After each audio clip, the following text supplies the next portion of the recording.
Okay, we'll get started here. I hope you guys can hear me well. So my name is Jasmine. I went to medical school in New York. Well, I went to college in New York. I went to medical school in Pennsylvania, and right now I'm a second-year resident physician with the Hackensack Medical System. So I grew up in New Jersey. I think the process for applying to medical school and the journey of kind of finding what I wanted to do as a career was quite difficult. So this presentation is to kind of give you a overall synopsis of what careers healthcare has to offer. On top of that, we'll go through what the process is for a lot of the well-known specialties in healthcare. We're talking about besides medicine, besides dentistry, besides pharmacy, we're looking.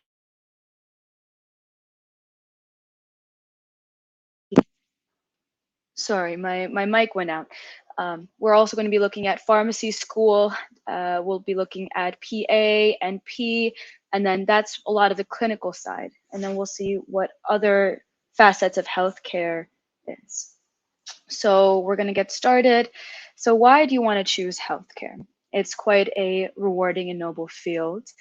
There will always be demand for medical services. This career pathway has,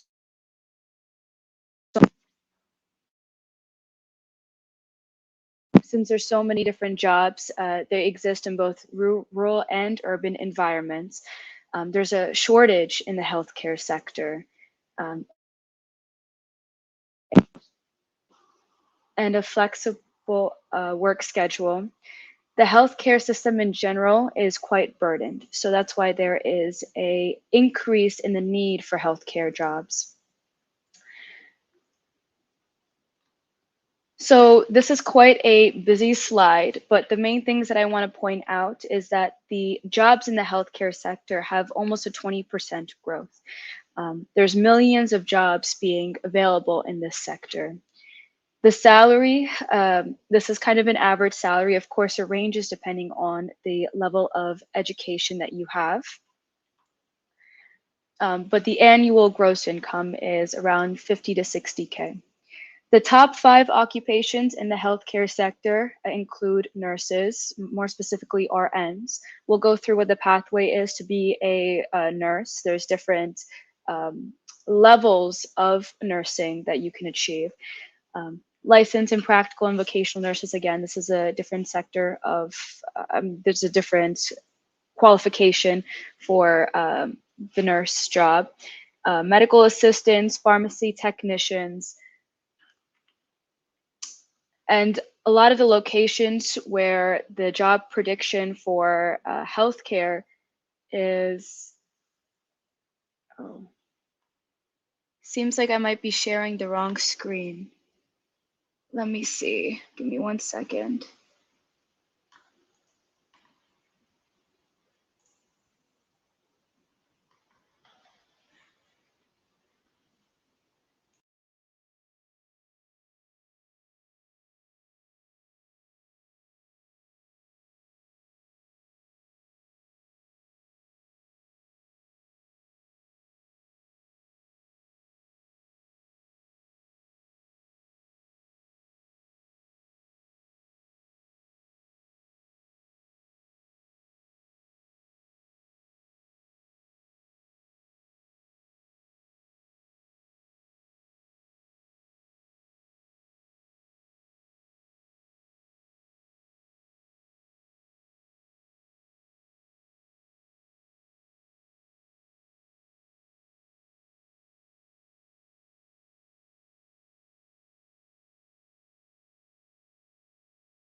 Are we able to see the slides now if I navigate through them?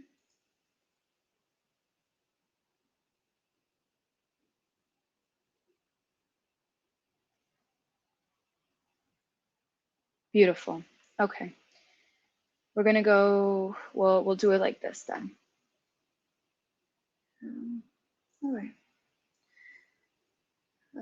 So this is the rough spiel I gave for why to choose healthcare. It's quite a noble profession. There's always going to be a demand. Depending on the area in healthcare you go to, you can have a flexible work schedule. Every type of city, rural, or urban environment, you'll find job opportunities in the healthcare sector. Also, there's a rising demand for services in so many different aspects of the healthcare sector. So this includes the community aspect, education aspect, construction aspect, sales aspect, biotech aspect. There's so many different things that you can go into in healthcare. This was the info slide that I was talking about before I found out that you guys weren't able to see my slides correctly. So I'll go through this roughly as well. So one of the first figures that I highlighted was the around 20% growth in the job market. We're talking about millions of jobs being created in terms of the healthcare sector. The annual salary is around 57,000, but then again, it depends on the level of education that you pursue. You have jobs that you can just be trained on the spot. You have jobs that require undergrad level of education. Jobs that require an associate degree, jobs that require a master's degree, and then you have jobs beyond that that require a doctorate level of work, of education to be able to get that type of work. So in the top right corner, these are 5 occupations that have particularly had a boost in terms of job opportunities, including nurses. Depending on the level of education that you get in the nursing field, will like equate to the salary that you make. So there's various different types of jobs that you can get as a nurse. And then also medical assistants, which is a great opportunity for people who are in their undergrad years and want to go into a more specialized field of medicine. This is a good way to kind of shadow physicians, see how the hospital works. And when you're trained as a medical assistant, you get a good experience of what medicine really is like as a career. And then you can use that experience to help you get into medical school, dental school, pharmacy school, and all of those different types of educational opportunities. Underneath that, there are 10 locations. This is just kind of quite broad. Basically, any type of city environment, there's always going to be demand for healthcare jobs. There are many schools out there in case that you are interested in healthcare. We've got podiatry schools, chiropractic schools, optometry schools, veterinary schools. We have DO and MD programs, which I'll go into a little bit later. Then we have physical therapy, respiratory therapy, physician assistants, nursing programs. So the first question you really want to ask yourself is, healthcare as a field, is this something that I'm interested in? What are the things that I find myself gravitating towards? And if you find yourself going towards a healthcare field, then it's important to know what type of jobs are offered and what type of education you can get and what you need to do to be able to fulfill those educational opportunities.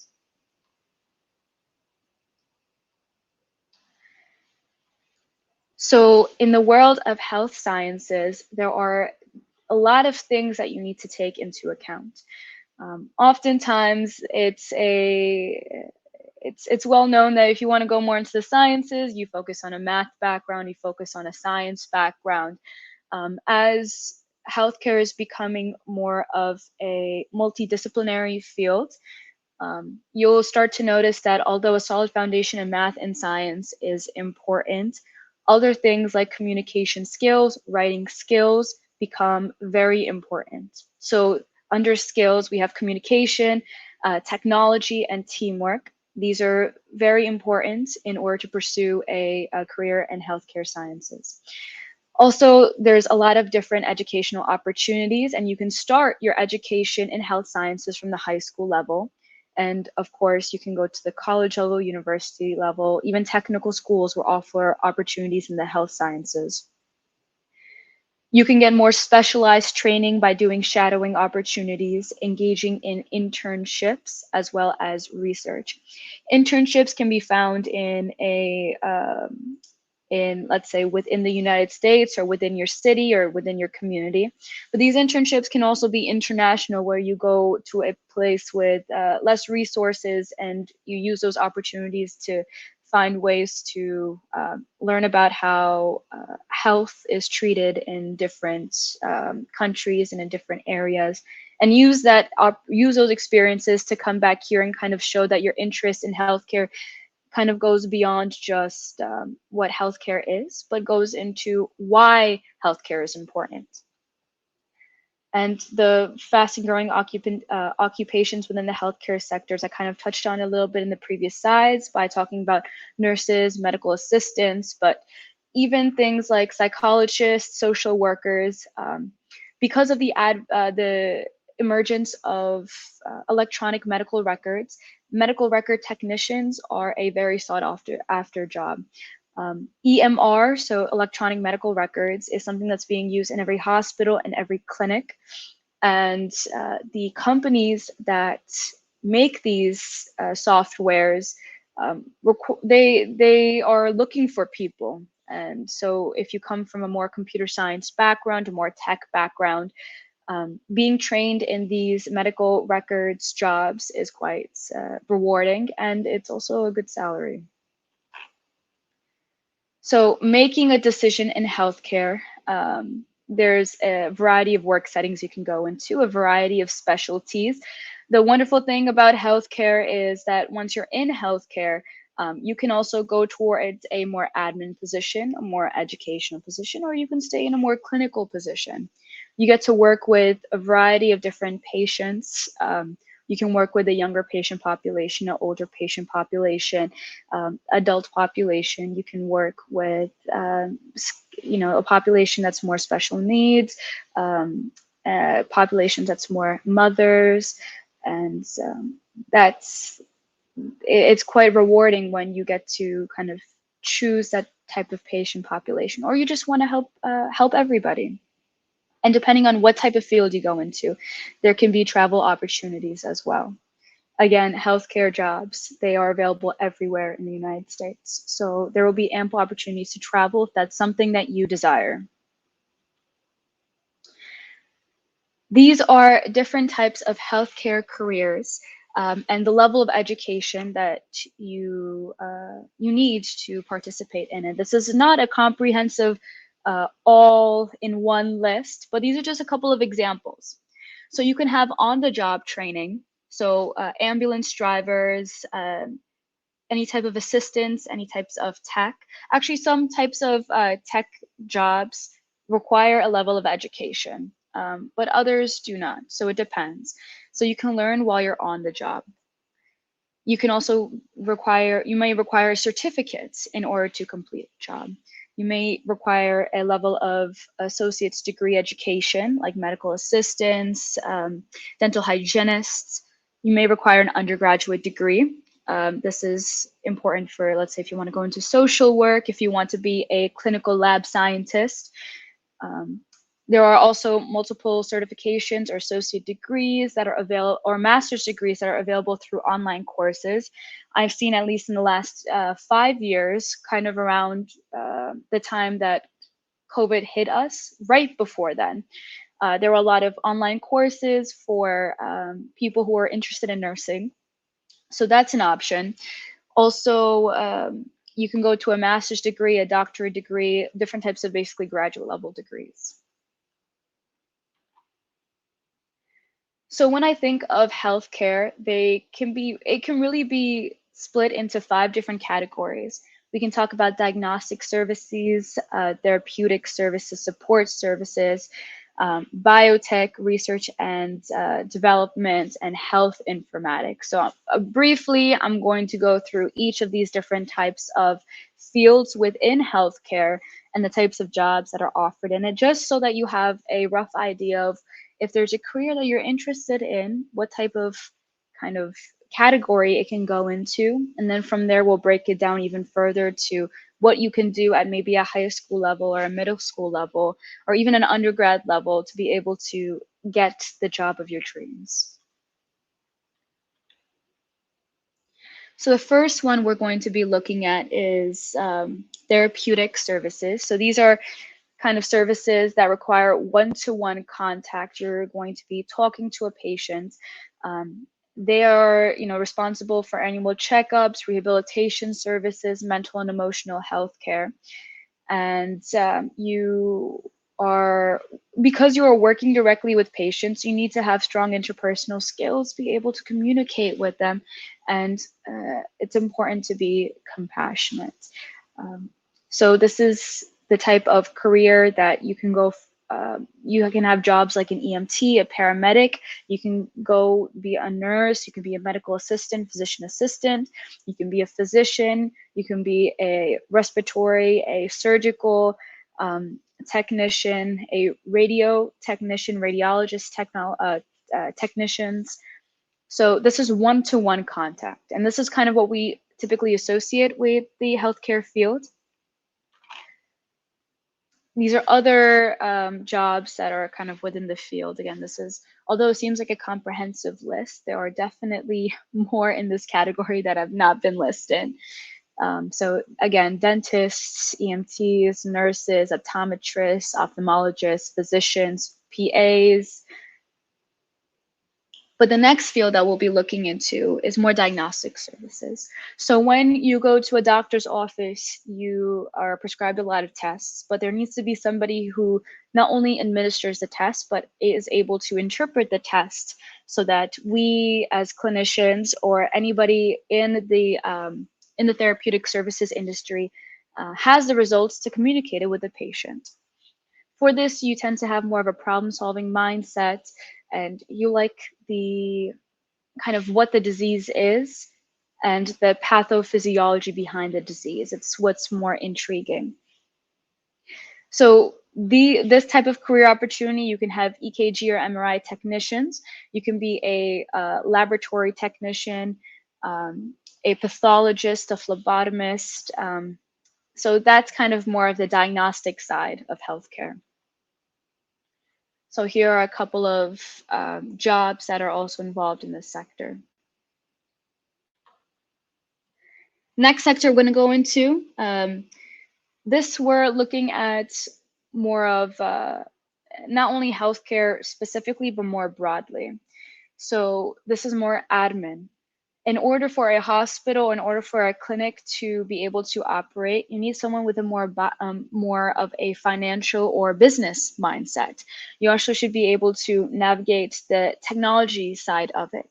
So we have admitting clerks, we have billers, coders, community health technicians, healthcare administrators, health education, transcriptionists. These are the side of healthcare that it's necessary in order for those one-to-one jobs with clinicians and patients to be done. Without them, we're not able to have the business aspect of how healthcare is run. So these jobs are also incredibly important. When we think of healthcare, sometimes we don't think about these other aspects of health sciences that are needed in order to perform, at least for me, my job as a clinician. Especially medical billing and coding, actually. This is something that I was really unfamiliar with until I became a resident. These individuals are kind of like the backbone of a hospital.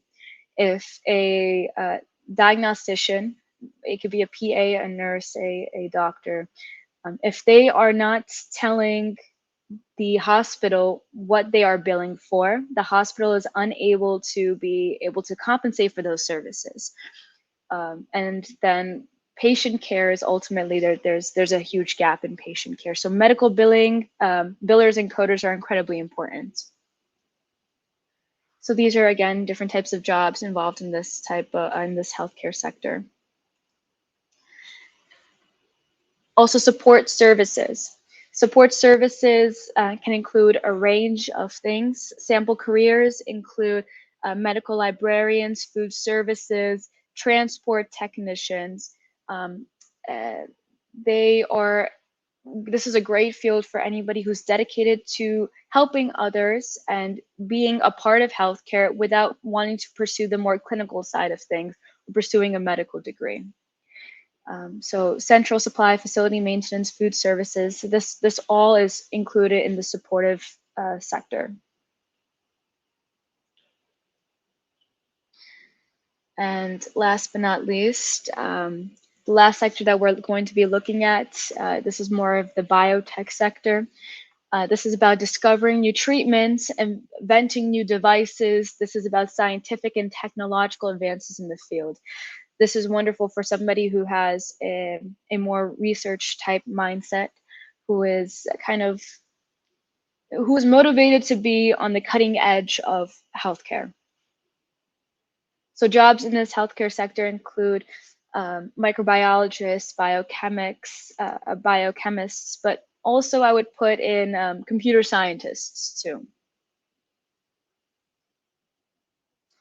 So the next thing that we're going to be looking at is these are kind of 6 clinician or what we called in the previous slides. This is more for the one-on-one type of contact, type of careers. So we're going to be looking at what is a step-by-step process to become a physician, what's the step-by-step process to becoming a dentist, a pharmacist, a nurse, a physician assistant, and then we'll go briefly over psychology as well. In order to go into medicine, there are 2 different pathways you can take. You can be a doctor of medicine or a medical doctor, that's an MD. You could be a doctor of osteopathic medicine or a DO.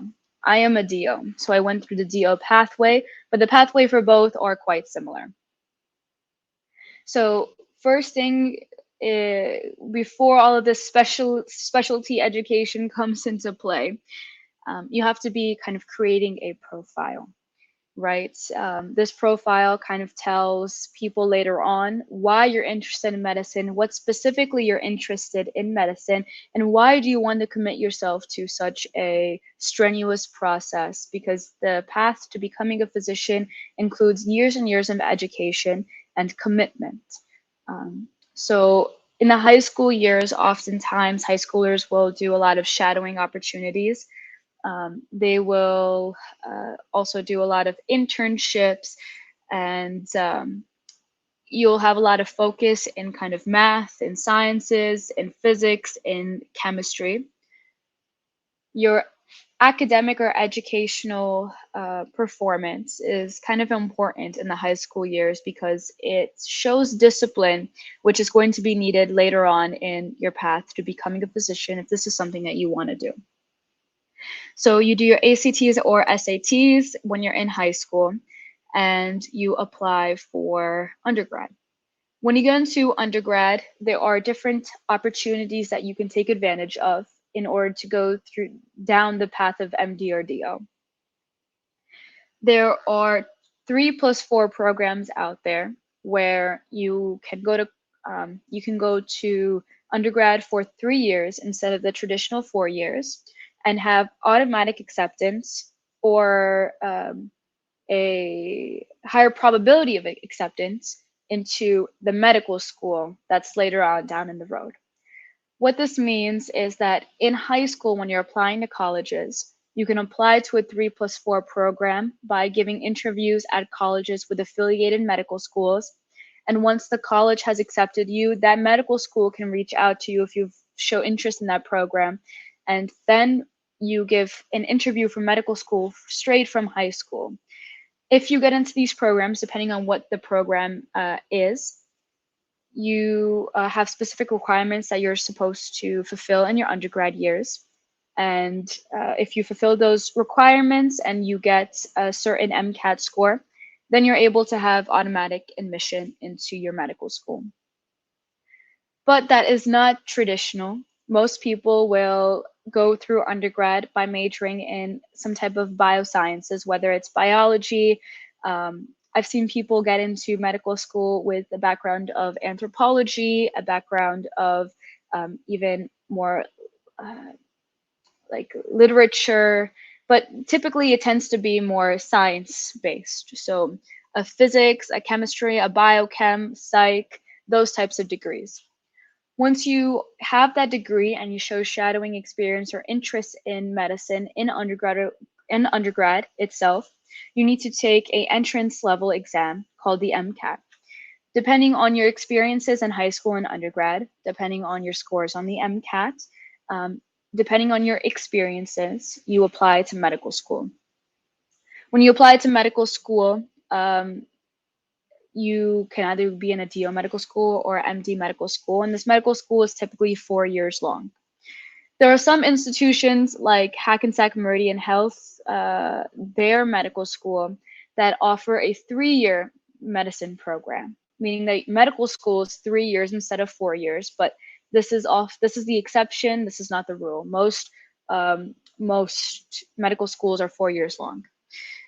After medical school, you make the decision of what you want to specialize in. The caveat of being a medical school candidate is that oftentimes when it comes to residency, you can only choose one specialty. So that's either internal medicine or just medicine in general. That is, psychiatry, neurology, which is what I'm pursuing, surgery. You only choose one specialty. You'll find out later on when I go through nurses and PAs, the way that they can get in, the way that you become a nurse or become a PA, you have much more flexibility in the specialization that you want to go into. But this is a rough diagram of what it means, or the steps I need to go into becoming a physician. So this is a timeline of the medical education.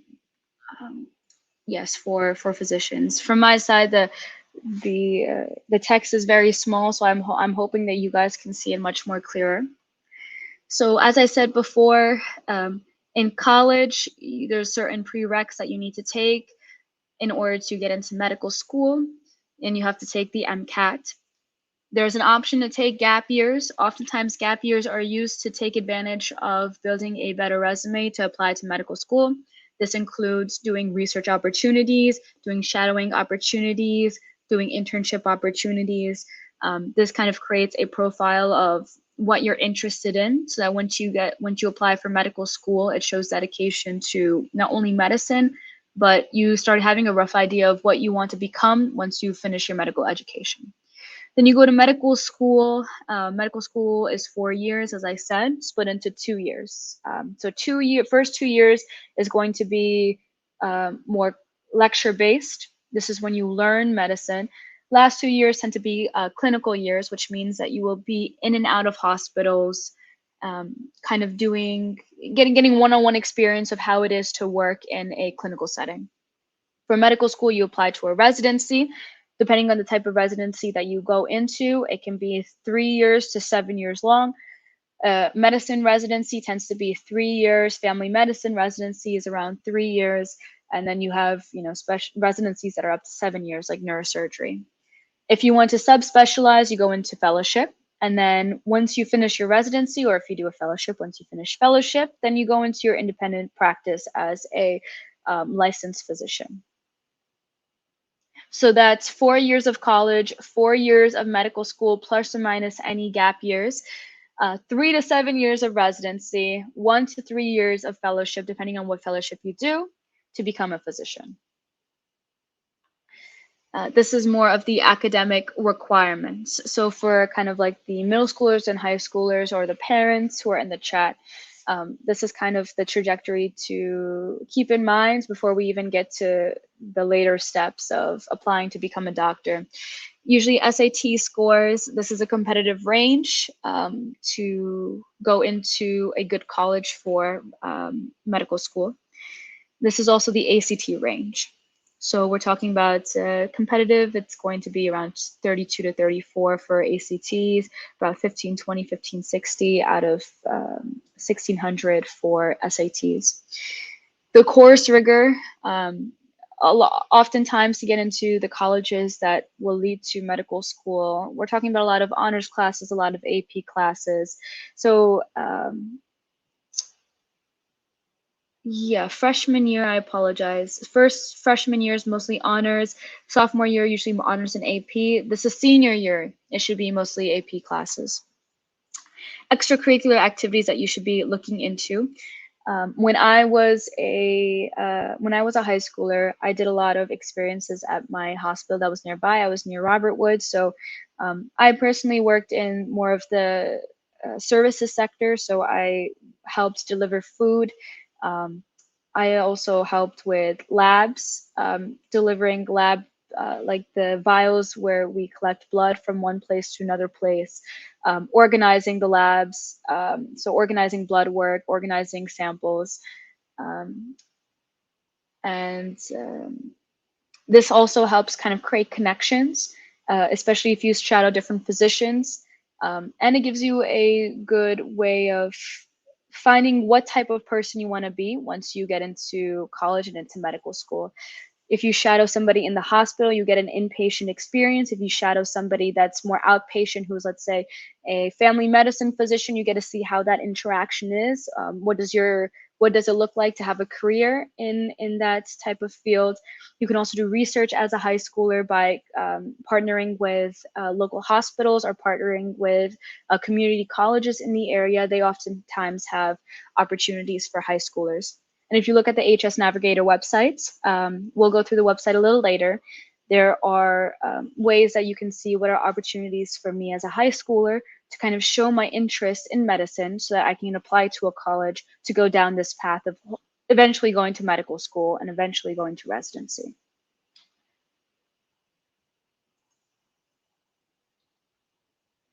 When we talk about extracurricular activities, this is not just for a MD or DO program. This is also for pharmacy. This is for any healthcare job. The extracurricular activities that you do should show some type of form of leadership, which can happen through volunteering at a community. You can put it in volunteer hours, which every hospital usually has some type of volunteering program. You can shadow a physician, which will give you more insight into what type of career that you want. You could do research, STEM-based research. Again, HS Navigator is a wonderful portal to find these research opportunities. And then you should do things that kind of show who you are as a person. If you find yourself more musically inclined, your extracurricular activities doesn't have to be, actually, I encourage it to not all be medical. It should show some type of hobby, something that makes you you.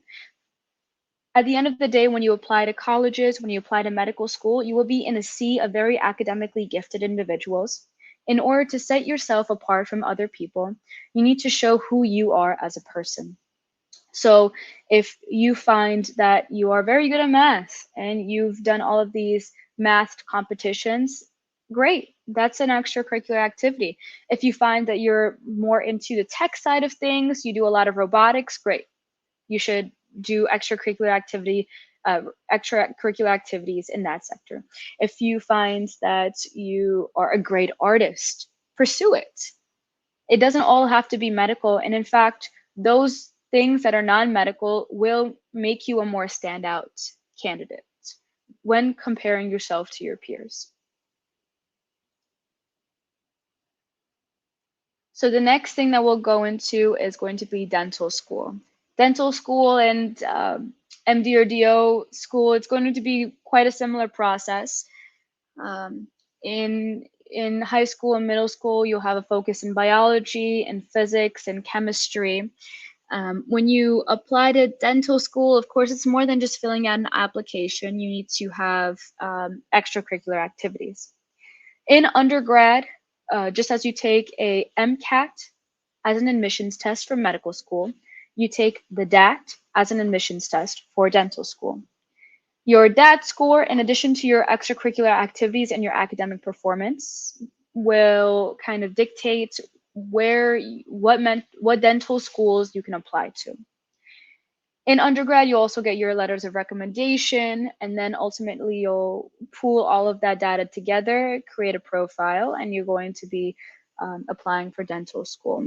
Once you are applying, we'll do interviews, and then when you get accepted, there's a specific system that you use in order to in order to input your data to apply for dental school. and then you're on your way to becoming a dentist or a dental candidate.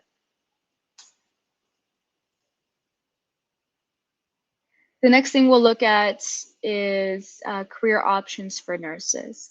When people think of nurses, they just kind of have one umbrella of what a nurse is, but the reality is that um, there are so many different levels to nursing, and each level is dependent not only on experience, but on education.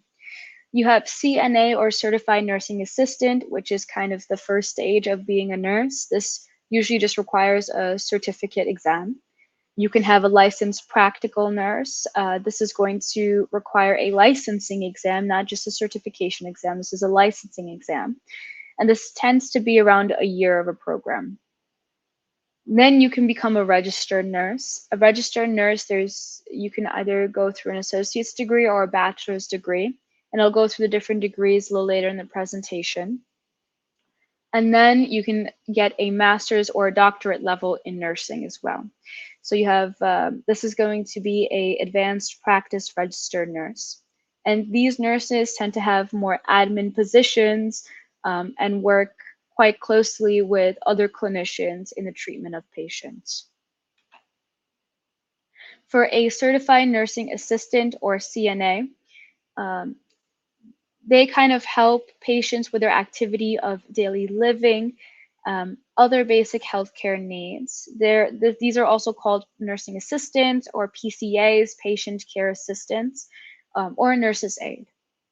On the medical floor, you'll see that there are doctors, there are registered nurses or APNs, and then you have nursing assistants who are the ones that are kind of helping the patient get in and out of bed, helping them go to, let's say if they need to use a restroom, they'll help with that. If the nurses need any help, they need all hands on deck because a patient isn't doing too well. CNA's job will be to help those nurses. And this is, again, this is more of a certificate. The step after that is going to be the licensed practical nurses, LPNs. They require a little more education than CNAs, and they provide basic comfort for patients. They help report patient statuses. Again, they're an adjunct to a registered nurse, an adjunct to a doctor. And they're a great way to gain more experience if nursing is what you want to do.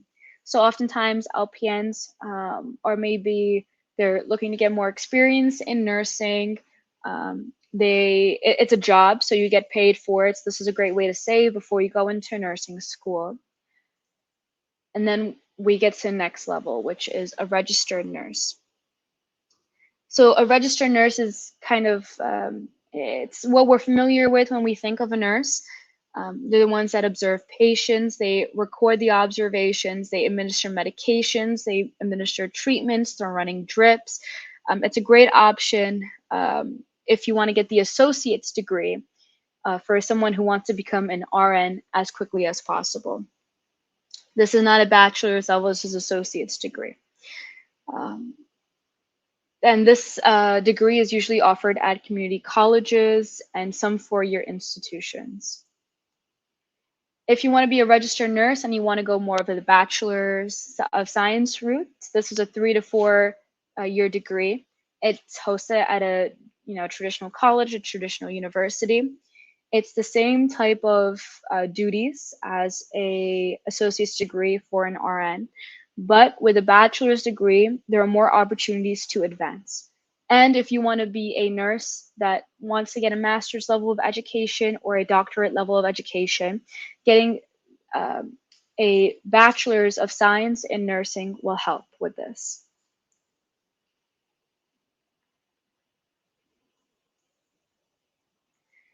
A step beyond that is an accelerated bachelor's of science in nursing.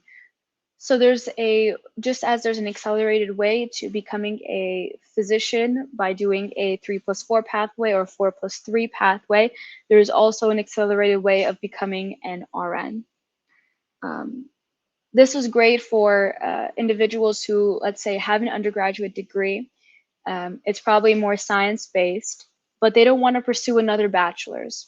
This degree can be completed in a 1 to 2 year span, and it's you skip a lot of the general education courses that you likely covered already in the basis of whatever bachelor's you did before.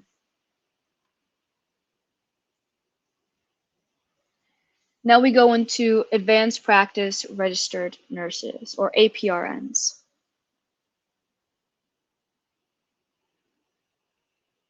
So for APRNs, this requires a higher degree of education, and this is somebody who wants to advance their careers within the sector of nursing. We're talking about opportunities that are not only clinical, but more educational, like teaching other nurses, and admin opportunities. So there are different types of APRNs.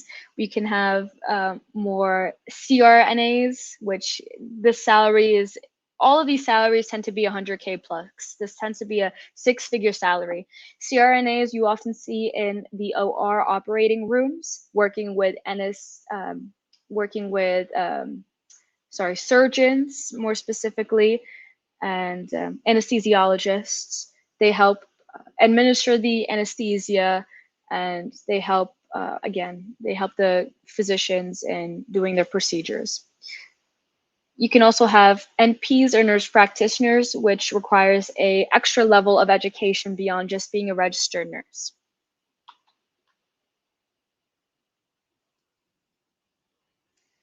The next thing we'll look at is how to become a physician's assistant. So the salary for a PA is also around a 6-figure salary, usually $100,000 to $200,000, depending on what field you go into once you become a PA. If you do more of a surgical subspecialty of a PA, meaning that you help surgeons in the operating room, like you have neurosurgery PAs, you have general surgery PAs, you have, or if you do more clinical side, so a cardiology PA, a pulmonology PA, those salaries are, depending on where you are, where you're practicing, they could be a little less, but overall it's a 6-figure salary. In order to become a PA, you have to go through the route of definitely obtaining a bachelor's degree. They have also accelerated programs for a BS to a PA program. This tends to be a 5-year program. So your bachelor's degree tends to take 3 to 4 years. PA degree tends to take, around 2 to 3 years, but you can have a combined program, which is overall 5 years. So it's usually 3 years of a bachelor's degree and then 2 years of PA school, which is a master's level degree. Once you obtain your bachelor's degree, if you're going the more traditional route and not through an accelerated program, there is work experience that you need to get. Depending on the program that you go into, it can be 1,000 to 2,000 hours of work experience. Then you apply to a PA program. When you apply to a PA program, their software is the CASPA, Centralized Application for Physician Assistants. And yes, okay. And then you go into PA school where you earn a master's degree. After you do PA school, your last year of PA school, you will be taking the PANCE licensing exam. This is the Physician Assistants National Certifying Exam. And after you pass this, then you become a licensed physician assistant. There are fellowships or residencies that are offered after you become a PA, but oftentimes PAs don't engage in it because there aren't really many, it's not very helpful, because if you graduate PA school and you become a practicing or licensed PA, you can immediately start making a 6-figure salary. Oftentimes when you go into residency or fellowship, you still kind of make around 50 to 70,000, depending on how many years of residencies you do. For a physician assistant, because it's a master's degree, oftentimes this can be the specialty that you go into once you're a PA can be learned on the job. So let's say I become a PA, I would not have to worry about subspecializing in a certain aspect of medicine. If I want to be a cardiology PA, I can immediately go work with a cardiologist. They'll tell me what I need to know about the job, and I start as a cardiology PA right there and then. After I work with a cardiologist, maybe I'm working with them for 3, 4 years, and I decide maybe I want something that's a little more fast paced. Maybe I want to do emergency medicine. I can immediately go to emergency medicine, and I can be emergency medicine PA and have a little more autonomy there, but completely change my career trajectory. This is also the same case for nurses. There are other steps of specialization after you become a nurse. Oftentimes, nurses don't engage in these opportunities because you can learn the specialty on the job itself. This is not true for a physician or someone going to dental school. Once you commit to a certain specialty, that residency is required in order to be licensed in that specialty, and you do not get a six-figure salary, which is usually 200K to 500K for a physician, depending on what specialty you go into. More clinical specialties are around 200, 300K. More surgical specialties around 400, 500,000. You don't make that until you finish residency or finish fellowship. A day in the life of a physician assistant. Again, you are assisting a physician in tasks, including helping them in surgeries, helping examining patients. You can order test results, which you can't really do as a nurse. But PAs are getting a little more autonomy. You oftentimes see physician assistants or advanced practicing RNs at urgent cares, in the emergency department, where they're able to not only prescribe medications, but they don't require as much supervision. Of course, if it's more of a specialty, supervision is absolutely required. You cannot practice independently. But in the setting of, let's say, a emergency department, a PA will be able to prescribe medication, but it still needs to be under the supervision of a practicing physician. So this is the admission process of PAs once you kind of submit your application. So we kind of talked about the process of what it is to go into PA school, and this is kind of like this is something that is akin to anything that you apply to. Of course, when you put in the application, there's a screening process. Once you undergo the screening process, then you have interviews. For PAs, usually the interview season is August, September, October. And then by October 1, you'll find out whether you're accepted. And then you will start your program the following June, July. Next thing we'll go into is pharmacy school. How do we become a pharmacist? So in middle school area, you kind of build good steady habits, you develop your writing skills, you develop your communication skills, so that in high school you are equipped to kind of do the higher level of math classes, sciences classes, and you build a profile of who you want to be when you grow up.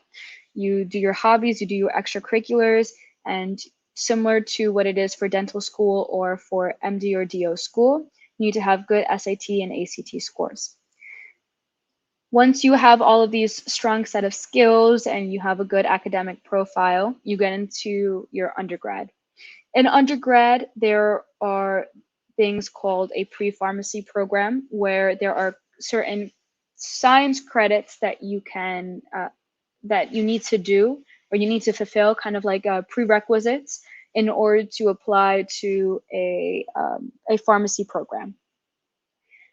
So this is typically a science course or a general education course that you do.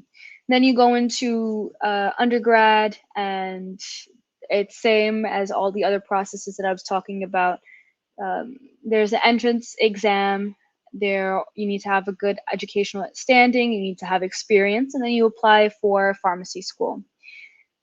With every other discipline I was talking about, there was an accelerated program. Same thing with pharmacy. There are accelerated programs available to go into pharmacy school. College of Pharmacy can be 3 to 4 years, but if you go into an accelerated program, this may be less.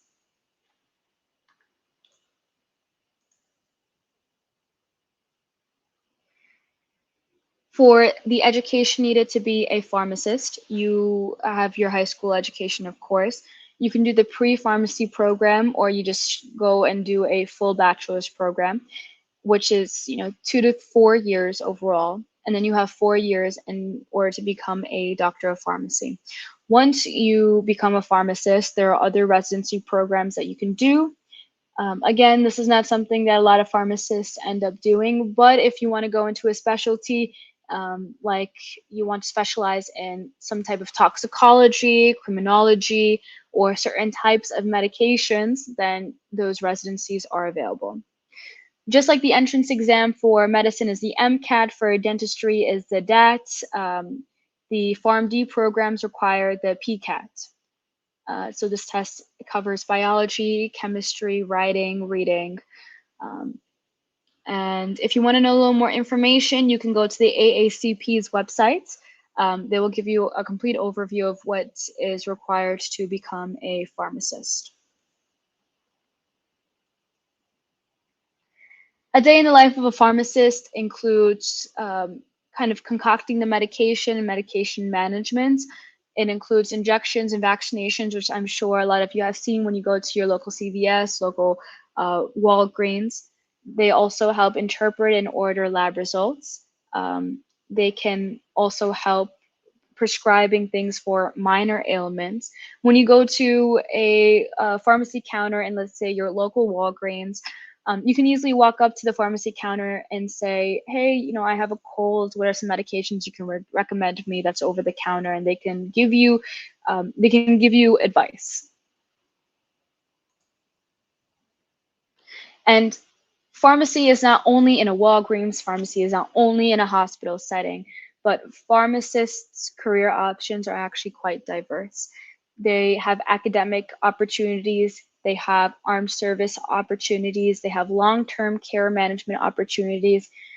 Some of the more lucrative options are also pharmaceutical industries. You can make quite a lot of money as a pharmacist if you work in pharmaceutical industries. And you can also do research in not only in a clinical setting, but also in the pharmaceutical industry.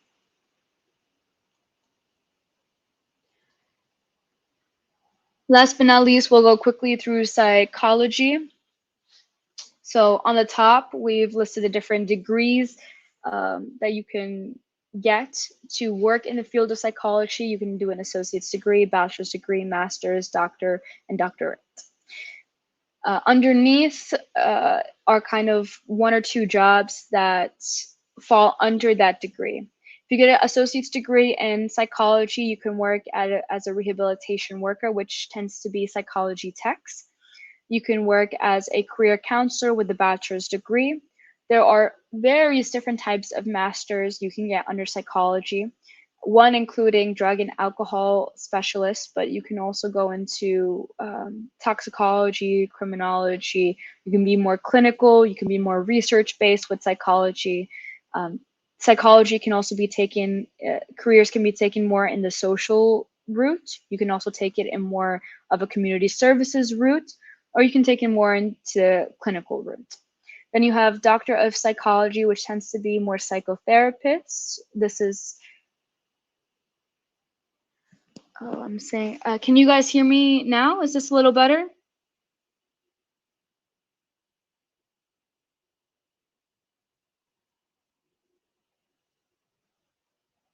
Hello? Okay, I'm going to, I'll talk a little louder. Hopefully my headset will be able to hear it better. Okay, great. So yes, so you can you can become a psychotherapist, or you can become a professor in psychology. This tends to be a PhD degree. So when you think about the idea of going into the healthcare sector and doing these healthcare jobs, it's important to look at your family supports. when it comes to family supports, how are you going to plan your education in order to pursue the career of your dreams? Next thing is maybe setting up a savings account.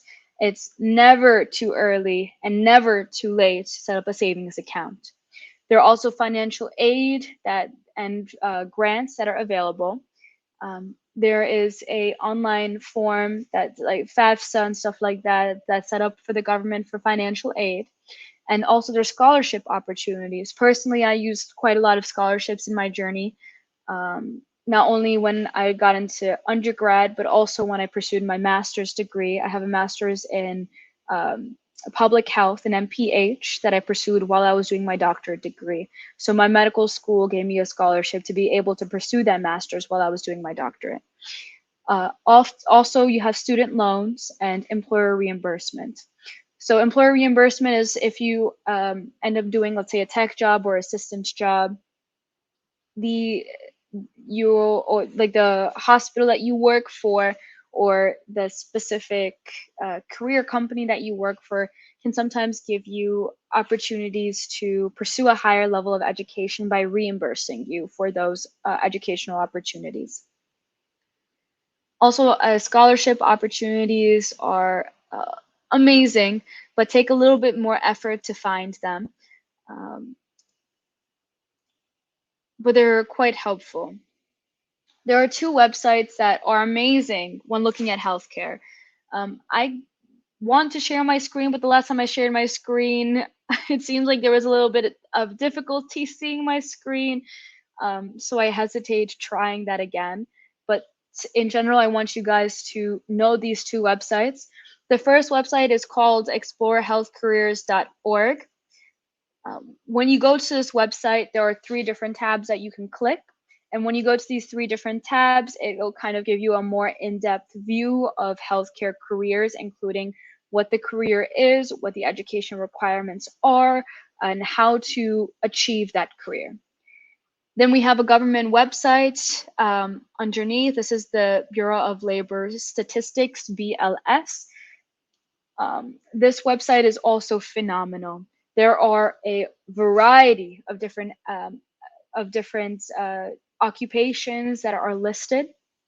And for each occupation, it gives a summary of the job, it gives the entry level of education, and the median pay for that career. And this website is quite long, and there are a lot of careers that maybe you don't think about when you think of, healthcare, but I hope that this presentation kind of desensitizes your view of what healthcare is to include a more wide range of opportunities, because healthcare is not just, a nurse, a PA, a physician. There's so much more that goes into healthcare. Last but not least, our HS Navigator website is a one-stop shop for finding opportunities in terms of extracurricular activities, as well as opportunities in terms of education to get the career that you want. If you go under hsnavigator.org, you'll see that there's a tab on the top that's starred for medical programs. When you click on that tab, you can look at opportunities for high school students, or you can look for opportunities for undergrad students. You can select a geographical filter and look at different type of programs that we talked about today, and it'll give you a list. In this list of programs, not only will you get the name of the program, you'll get the academic institution it's affiliated with, the geographical location, the type of environment that it's in. Is it in a rural, suburban, urban environment? It will give you the application start dates. It gives you a link to directly go to the website in order to start the application if you're interested in it. It'll show you this tuition for an in-state or out-of-state applicant. The rough average MCAT score, well, this is looking at a medical program. So the entrance into medical school requires an MCAT entrance exam. So it'll give you the average MCAT score, average GPA score, as well as a lot of valuable enrollment data, including the like what percentage are female, what percentage are male, what percentage of candidates are in-state or out of state. And it'll also give you a rough idea of the coursework that you're expected to do before applying to the program. And yes, this was a long presentation. We're right at the 1 hour mark. A lot of talking. I'm sorry there wasn't a lot of opportunity to do a more interactive presentation.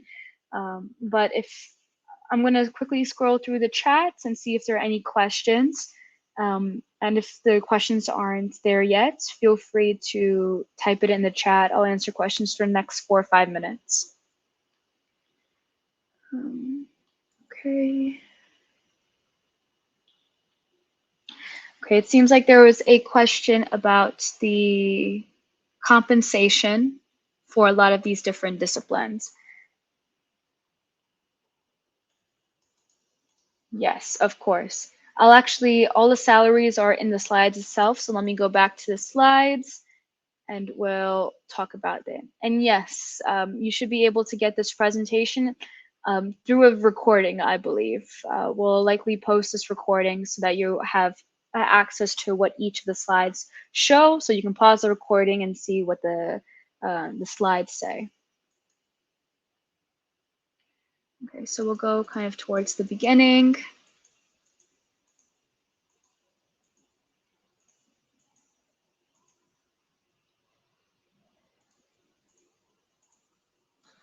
Okay. In general, for the salaries of a MD or a DO, it's going to be usually around 200,000 to 500,000, depending on what you specialize in. I apologize. I'll be talking while I go through the PowerPoint to find the specific statistics. It's similar for dentistry as well. Actually, there is quite a stereotype that dental school is more difficult to get into than medical school. So dental school is also quite competitive. When it comes to career opportunities for nurses, a CNA only requires a certificate, so oftentimes salary is 30,000, but depending on the state that you work for and the environment that you work in, the salaries that are listed are only average salaries. So it can go from 30,000 to 60,000. LPNs can go from 48 to 50,000 to 70,000. RNs can go from 75 to even some RNs will make 100,000, especially if you are a travel nurse. And APRNs tend to be a 6-figure salary because it requires a high level of educational experiences. They also have a higher degree of responsibility. APRNs are often seen working alongside physicians, almost in the capacity of a PA, or they work in the admin position. So their salary tends to be 100 to 200,000, usually in the 100,000 range. PAs tend to be 100,000 to 200,000 range as well. I've seen some specialized nurses, specifically CRNAs, that can make even up to $200,000 as an annual salary. And in terms of PA, median salary is again around 100,000. 100,000, but this is also, you have to keep in mind, you're achieving a master's level of education when you're becoming a physician, assistant. The other job opportunities that I briefly mentioned in the beginning in terms of the healthcare sector, like if you want to go more towards a research route, a biotech route, a innovation route, a more social services route, all of those jobs, all of those occupations and their salaries can be found in the BLS website that I was talking about, the bls.gov website. Let me copy this and put it here. This website, if you click on this link, will go directly to the government website for US Bureau of Labor and Statistics, and it will outline healthcare occupations. And if you click on the occupation, it will tell you the median pay of that occupation. Okay, let me see. I hope that answers your question. And let me see if there are any other, okay, does the college indicator give you multiple colleges, universities, or just one? Yeah, Yeah, exactly. So you are able to see a certain geographical area if you'd like, but if you want to do it more broad, then you're able to do it. That's the benefit of using the HS Navigator website. Okay, so okay, one more question. Do we need to take any extra courses from middle school, or do we need to start from ninth grade onwards? What kind of volunteer work will help? So extra courses in middle school, oftentimes it's better to focus on the core disciplines in middle school so you have a good basis and be prepared for the more advanced courses once you get into high school, which are the honors and AP courses. As long as you build a good foundation in middle school, you'll have um, the like in terms of your skills, you will have a good basis needed to start pursuing the more advanced classes in high school. In terms of what kind of volunteer work will help, the HS Navigator, again, is a one-stop shop for finding out different extracurricular activities or volunteer opportunities to be able to build a good profile for furthering your child's career or your career if you are a high schooler or a middle schooler. What I've seen, so when I was in medical school, I actually worked with the admissions to help kind of screen out candidates to come into the medical school. When I was looking at a candidate, I looked more specifically for extracurricular opportunities that showed their interest in medicine went beyond just what medicine is. What that means is that if I saw somebody was shadowing a cardiologist, that's lovely. That's great. You get a good you get a good idea of what cardiology is as a discipline. But what did you do? Did you just shadow, or did you go out of your way to kind of engage in opportunities that show that you're interested in cardiology? This means that you weren't only shadowing the physician, but you went to them when they did stress tests. You went with them when they went to the hospital, and you're able to talk about these events. If you have a hobby, like you have a hobby in sports or you have a hobby in music, what about these hobbies makes you more equipped to becoming a physician, a nurse, a PA? Did you learn discipline in these hobbies? Did you learn how to easily easily create skills? How did you learn how to be adaptable? Did you find an interest in surgery because you found the intricacies of learning a violin to be something that was akin to learning how to stitch while you were shadowing a surgeon? So it's not just what type of volunteer work you do, but what skills have you learned from it that's going to make you a better clinician later on. Of course, if you do sports, if you sports participation in middle school and high school shows dedication to a specific subject. It shows discipline in that subject as well. So, of course, doing sports will be a asset for your application. Okay, next question. What are some jobs that have medicine and physics that may have to do with astrology as well? Astrology, I'm not sure, but astronomy for sure. Physics and astronomy go hand in hand. And actually, one of my colleagues came from astrology, astronomy. Yeah, I believe astronomy. They came from a physics background. Actually, he did a lot of stuff with NASA before he decided to do a career in medicine. Um, these opportunities in physics are actually quite useful in medicine because a lot of cutting edge technology have a physical or a chemical basis behind them. So working with large companies and doing jobs within those companies, kind of that's where the intersection between medicine and physics can intertwine. And SAT score has SAT score and medical school. SAT has much more of a greater impact in getting into undergrad. If you get to a good undergrad, it will have less of an impact for your med school application. It's the MCAT that has more of an impact. Let's say you didn't do too well on your SAT score. you didn't get into, let's say, a very competitive college, or you prefer to take a state college route or state university route, which still phenomenal institutions of education.